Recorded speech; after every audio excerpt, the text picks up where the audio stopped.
इनके लबे रंगी की निछावर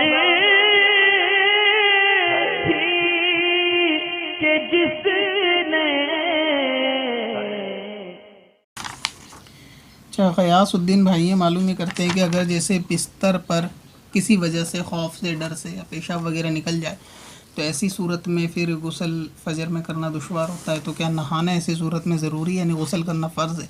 अगर कोई बिस्तर पे पेशाब कर दे, चाहे मर्द हो या औरत या कोई भी लड़का हो बालिग, तो इसमें क्या करना चाहिए? तो देखें, बिस्तर पे पेशाब अगर किसी ने रात को सोते हुए कर दिया तो ज़ाहिर है कि उसका सारा जिस्म नीचे का तो कम से कम गंदा हो ही जाएगा और कपड़े वगैरह भी गंदे हो जाएंगे। लेकिन इस सूरत में भी उस पर नहाना जो है वो फ़र्ज़ नहीं है, यानी उसको गुस्ल करना फ़र्ज़ नहीं है, नहाना नहीं, गुस्ल करना उस पर फ़र्ज़ नहीं है, उस पर गुस्ल फ़र्ज़ नहीं हुआ पेशाब करने के एतबार से।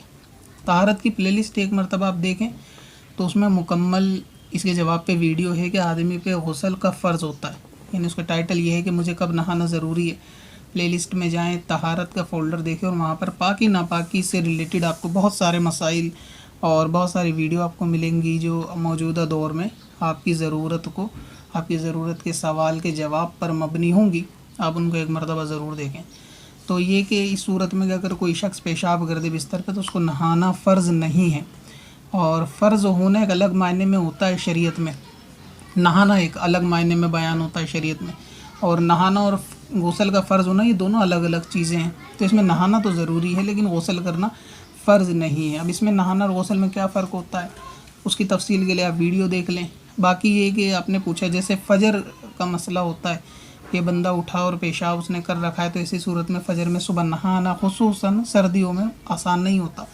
तो उसमें अगर कोई भी मर्द हो या औरत अगर वो आधा धड़ धो सकता है, यानी ये कि उसको मालूम है कि जो पेशाब के छींटे हैं या पेशाब का उसके आधे नीचे के जिस्म पे लगा हुआ है, कपड़ों के साथ जिस्म पे, टांगों पे या रानों पे, और ऊपर के हिस्से में नहीं है, बिल्कुल सूखा है, तो उसको नहाने की ज़रूरत मुकम्मल नहीं है और उसको सर्द होने की सर्दी में भी ज़रूरत नहीं है।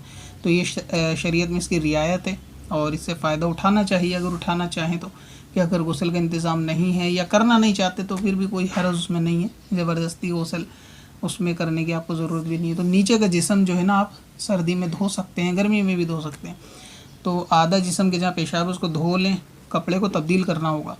तो अगर ऊपर के कपड़े पे पेशाब नहीं, मतलब आपने शर्ट पहनी है जो कि शॉर्ट होती है या टी शर्ट या बनियान है, पसीना भी अगर आपको आ जाए तो उससे भी नापाक नहीं होते।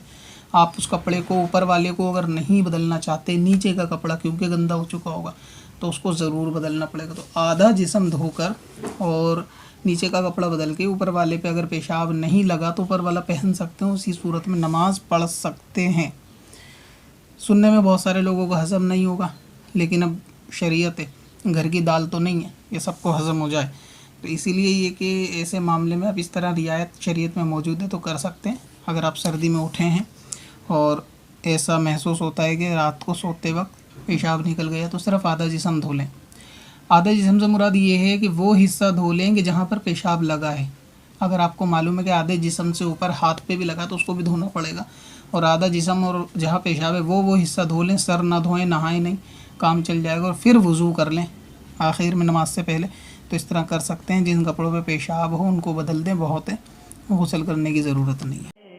पत्थर में हसन लाले पुरनवार